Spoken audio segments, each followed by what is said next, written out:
uncertainty and expectation, the relentless pursuit of truth often collides.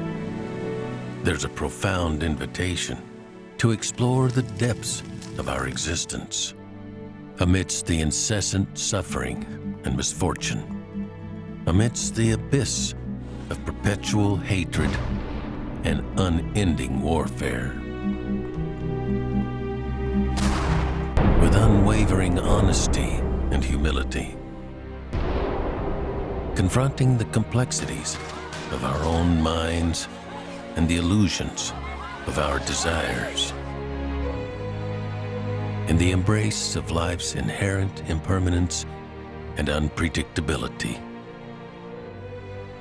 we navigate through the labyrinth of existence to start a discovery of profound insights that inspire us to release the burdens of misery.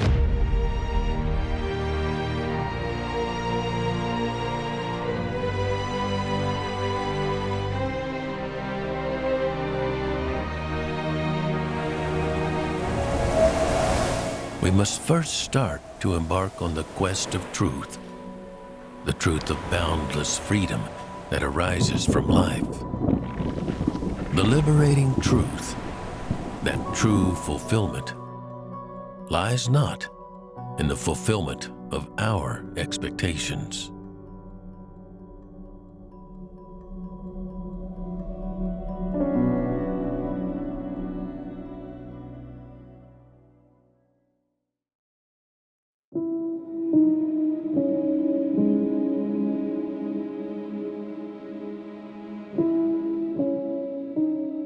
As we navigate the twists and turns of existence, we are often lost. We lost the treasure trove of insight about the meaning of true happiness.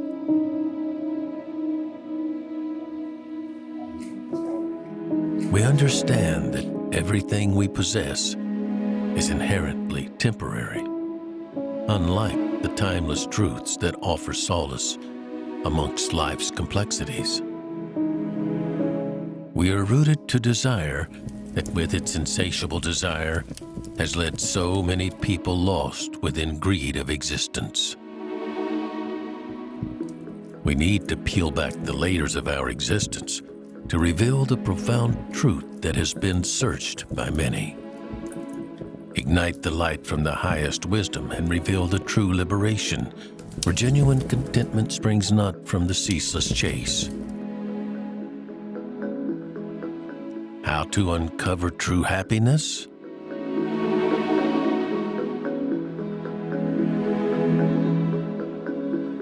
Meskipun kehidupan seseorang cukup sejahtera, bahkan berkelebihan dalam hal materi, akan tetapi kalau ia hanya mencari kenikmatan-kenikmatan atas hawa nafsu indrawi yang ia mengira bahwa itulah kebahagiaan.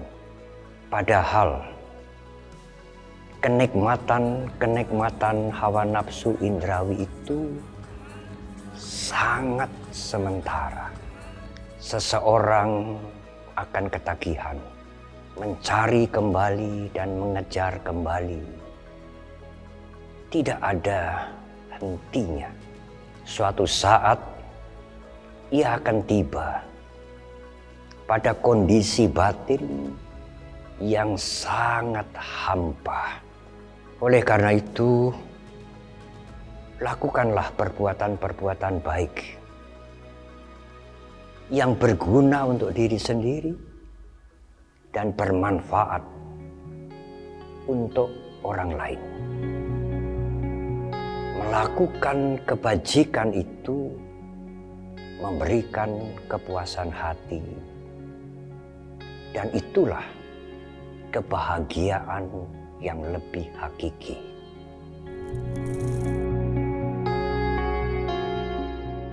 All pieces are falling to its place. So, what defines true happiness?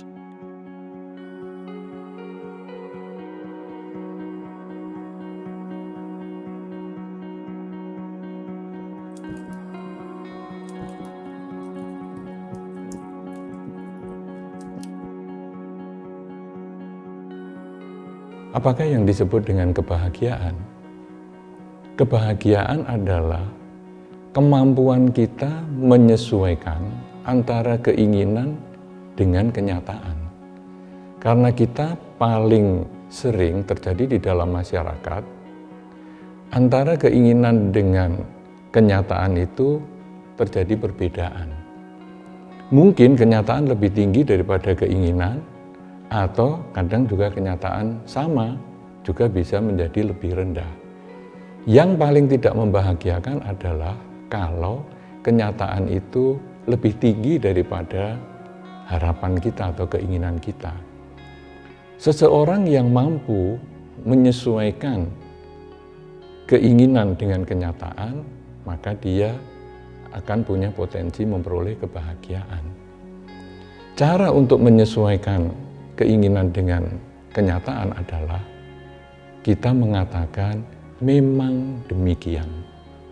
Karena kalau kita mengatakan kenapa demikian, hasilnya adalah kita ingin mengubah kenyataan. Tapi begitu kita mengucapkan memang demikian, maka yang berubah adalah pikiran kita, harapan kita, keinginan kita, sehingga kita bisa menyelaraskan dengan kenyataan. Kalau kebahagiaan sejati adalah bahwa keinginan kita itu sebetulnya kita pahami sebagai satu bentuk kemelekatan atau berhubungan dengan dimensi waktu yang dulu ataupun dimensi waktu yang akan datang. Jadi, kita kadang terjebak dengan keinginan di masa lalu yang mungkin tidak tercapai di masa sekarang, dan akhirnya kita tidak bahagia. Atau kita punya harapan di masa sekarang, kemudian bagaimana nanti kalau terjadi di masa depan? Itu juga bisa menimbulkan kegelisahan kalau harapan yang terjadi di masa depan itu mungkin mengkhawatirkan bagi kita. Kemampuan seseorang untuk mencapai kebahagiaan sejati adalah seseorang yang bisa melihat bahwa hidup adalah saat ini. Masa lalu kita pernah hidup, tapi sudah tidak hidup. Karena masa lalu itu hanyalah kenangan. Masa depan kita akan hidup, tetapi belum tentu hidup. Seseorang yang terjebak dengan pikiran-pikiran tentang masa lalu, maka hidup saat ini menjadi tidak bahagia. Badan kita ini sudah bertambah usia, tetapi batin kita ketinggalan di masa lalu. Atau badan kita ini masih di saat ini, batin kita sudah ke masa yang akan datang. Seseorang yang mendambakan kebahagiaan sejati adalah orang yang menjadikan masa lalu ini sebagai pelajaran, kelebihan di masa lalu kita tingkatkan di masa sekarang, kekurangan di masa lalu kita perbaiki saat ini. Kemudian, tidak menolak juga masa depan yang hanya impian, karena hal-hal di masa depan yang menakutkan, kita mulai siapkan saat ini untuk kita jadikan perilaku yang terbaik, sehingga pada saat masa depan itu datang, tidak semenakutkan yang kita bayangkan.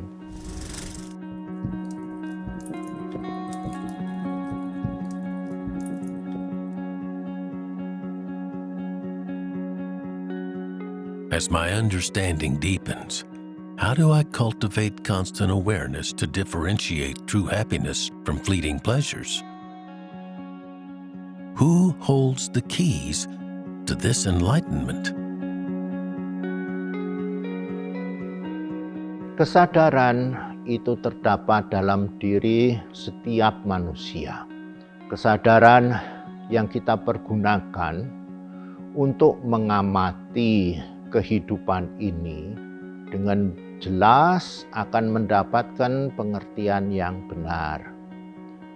Nah, pengertian yang benar terhadap kehidupan akan menghalau yang namanya delusi atau pandangan-pandangan salah terhadap kehidupan, sehingga orang memiliki kehampaan batin.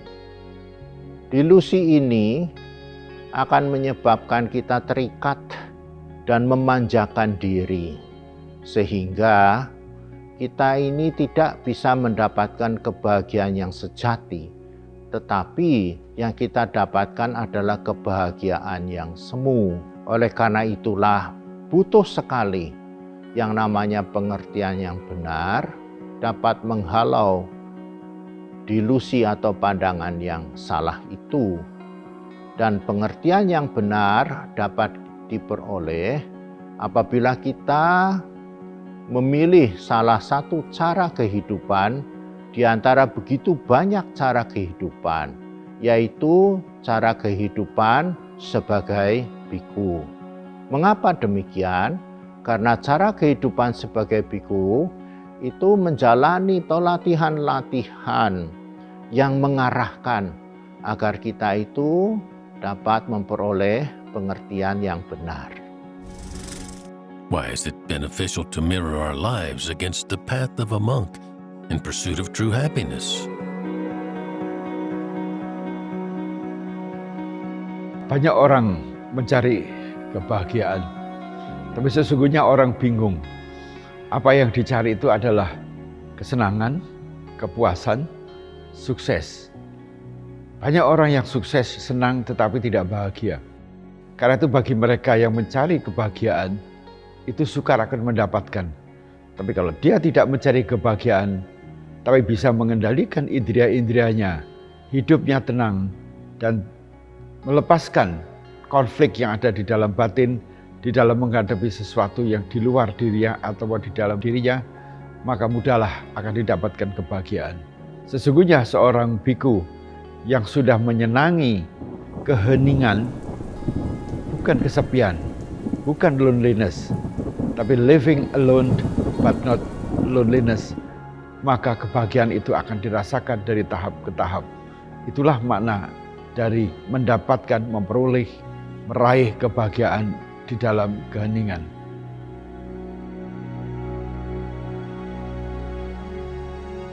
What principles underlie the mental disciplines embraced by these ascetics, and who can adopt these practices?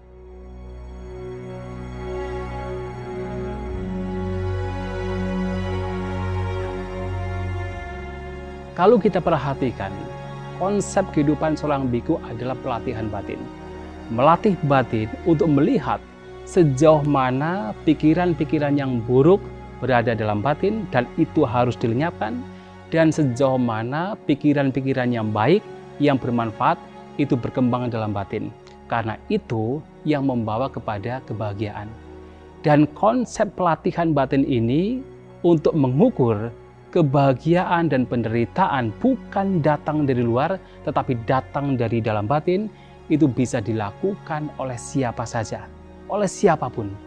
Artinya, siapapun yang selalu menjaga batinnya agar pikiran-pikiran buruk itu tidak berkembang, bahkan bisa lenyap, di situ kebahagiaan itu pasti muncul. Dan tentunya dengan melakukan demikian, pikiran-pikiran yang baik itu akan berkembang. Dan itu juga adalah sumber kebahagiaan. Dan itu harus kita lakukan walaupun di tengah-tengah era modern seperti saat sekarang ini.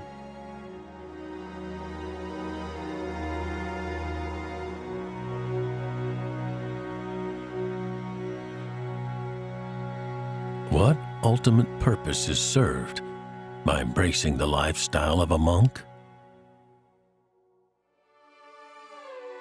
What are the daily rituals and practices meaning for monks?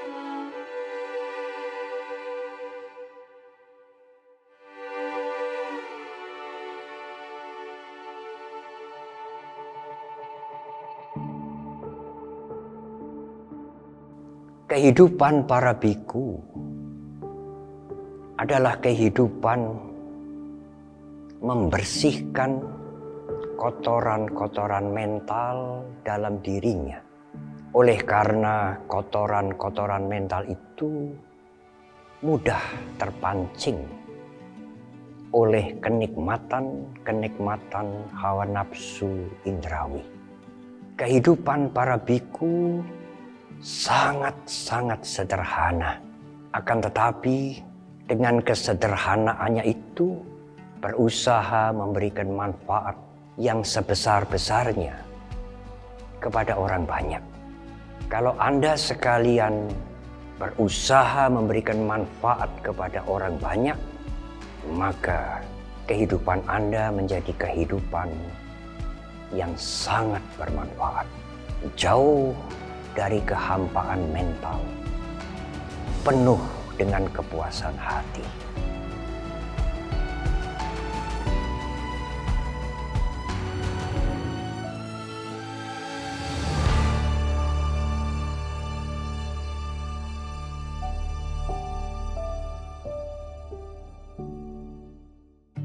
Kalau kita melihat kehidupan para biku, sebetulnya cukup banyak ya yang dilakukan. Jadi kita mulai dengan kegiatan ritual pada pagi hari, kemudian juga ada kegiatan pindapata, yaitu berkeliling ke masyarakat untuk memberikan kesempatan masyarakat berbuat kebajikan dengan berdana makan. Kemudian juga para biku, ada sebagian juga yang mendapatkan pendidikan atau belajar di sekolah maupun melalui perpustakaan dan lain sebagainya. Kemudian tentu yang tidak boleh dilupakan adalah peningkatan spiritual, yaitu bagaimana berlatih meditasi. Ya, kita juga berlatih meditasi duduk, berdiri, berjalan, juga ada sebagian yang kita melakukan meditasi berbaring, yaitu untuk meningkatkan kualitas kesadaran yang kita miliki, karena kita berusaha untuk sadar saat ini sedang duduk, saat ini sedang berjalan, saat ini sedang berdiri, saat ini sedang berbaring. Demikian yang kita lakukan. Seorang biku melakukan berbagai kegiatan itu sebetulnya adalah untuk melihat bahwa saya yang tadi berbeda dengan saya yang sekarang, berbeda dengan saya yang nanti. Sehari-hari sebagai seorang biku, dengan yang kita laksanakan itu, akhirnya kita lalu menyadari, loh, masa lalu, masa sekarang, masa yang akan datang itu ternyata satu proses berkesinambungan yang cukup panjang. Dan yang real, yang nyata adalah saat ini. Saya yang tadi hanyalah kenangan, saya yang akan datang baru impian. Masih impian, tetapi kenyataan adalah saat ini. Sehingga apapun yang dilakukan para biku sepanjang hari, kegiatan-kegiatan para biku sepanjang hari, sebetulnya nanti kalau direnungkan, tujuannya adalah untuk melihat hidup yang tidak kekal. Bahwa kenyataan hidup adalah saat ini. Inilah hidup yang tidak kekal. What precisely is meditation? And how does it guide us towards the discovery of true happiness?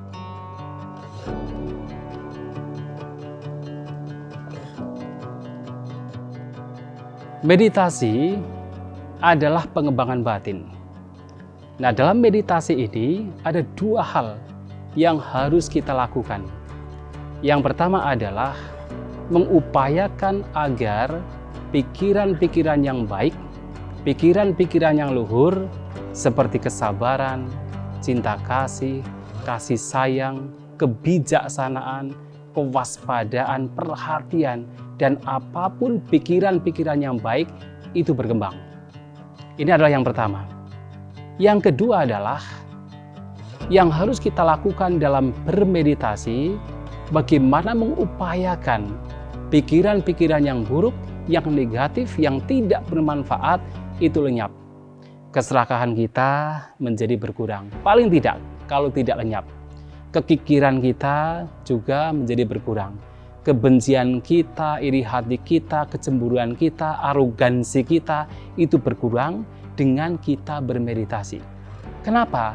Karena pikiran yang buruk inilah yang membawa kepada penderitaan, konflik pertengkaran yang terjadi di masyarakat. Dan kalau seseorang ingin bahagia di dalam diri kita, bahagia dengan keluarga, bahagia dengan lingkungan, maka yang harus dilakukan adalah dengan mengembangkan pikiran-pikiran yang positif. Dan ini bisa dilakukan dengan bermeditasi. Maka meditasi sesungguhnya adalah the way of life. Cara hidup yang membawa kepada kebahagiaan dan juga kedamaian.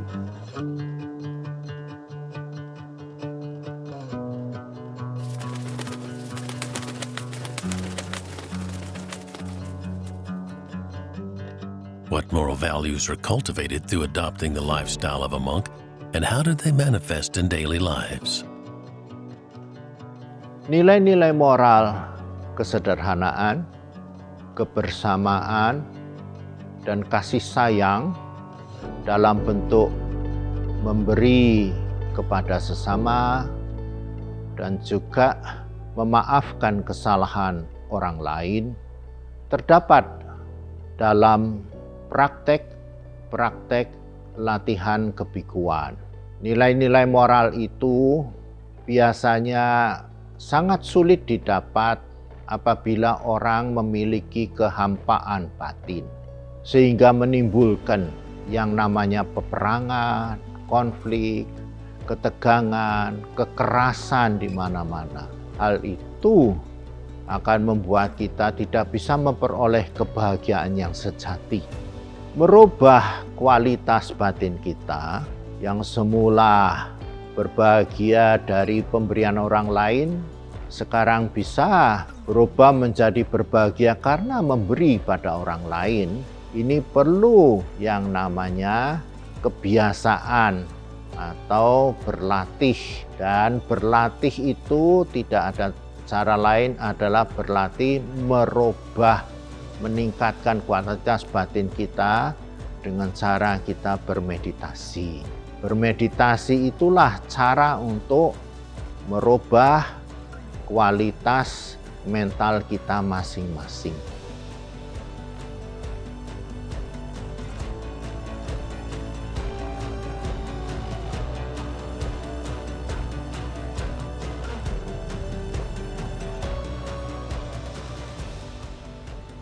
Can true happiness coexist with specific conditions or prerequisites?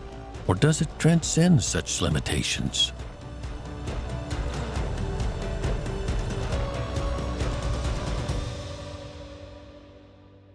Kebahagiaan tanpa kondisi hendaknya diketahui bahwa apabila seseorang berbuat kebaikan, kebajikan, sangat generous, sangat dermawan, sebentar saja dia memperoleh kesenangan. Tetapi itu bukan kebahagiaan yang sejati, karena apa yang telah dilakukan itu selalu bersyarat. Kalau syarat itu tidak terpenuhi, timbul ketidaksenangan, timbul kebencian, timbul kemarahan, timbul rasa direndahkan. Tetapi kalau kita memberikan kebaikan dan kebajikan kepada orang lain, pihak lain, tanpa syarat-syarat, maka apabila syarat itu tidak terpenuhi, dia tidak menjadi masalah. Karena itulah maka kebahagiaan yang bersyarat itu adalah kebahagiaan yang disertai dengan forgiveness, memaafkan dan meminta maaf. Maka menimbulkan orang itu menjadi rendah hati, ramah tamah, mudah dirawat. Disitulah nilai kebahagiaan yang tanpa syarat. Sehingga apapun yang terjadi yang tidak sesuai dengan kata hatinya, yang ada cuman saya memaafkan dan saya kasihani mereka itu. Kita semua mengetahui bahwa tiap orang itu selalu mempunyai keinginan. Dan keinginan itu selalu berlomba-lomba untuk selalu mendapatkan lebih besar, lebih banyak, lebih cepat. Dampaknya apa? Selalu didatangkan apa? Tidak puas. Meskipun kita telah memiliki apa yang kita inginkan, itu pun waktunya juga tidak lama. Kemudian apa? Berubah menjadi ketidakpuasan. Kalau kita lihat orang lain mempunyai yang lebih baik, lebih baru, lebih cepat, mereka menimbulkan keinginan kita untuk lebih maju, dan lebih maju. Karena itulah maka kepuasan inilah yang harus dikendalikan. Sampai di mana batasnya saya puas, mudah dirawat, dan mencapai dengan kepuasan yang baru. Tetapi kalau kepuasan yang baru itu tidak tercapai, maka dia selalu mengatakan memaafkan, forgiveness, tidak masalah. Nanti kita cari di lain waktu.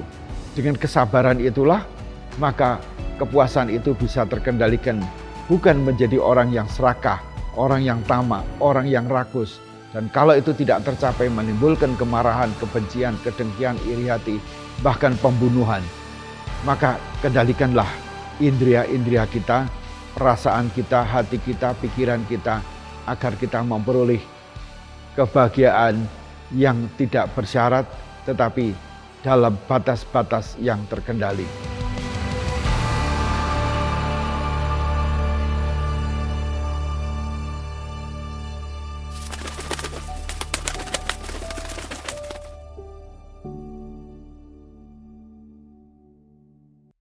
Happiness is not attained or delivered by the outside world. It's an internal process of transforming our inner disposition. By embodying moral values and deriving joy from acts of giving, monks epitomize a path towards true happiness and inner tranquility. Their steadfast commitment to spiritual development serves as an inspiration for others to embark on a journey of mindfulness and compassion towards true happiness.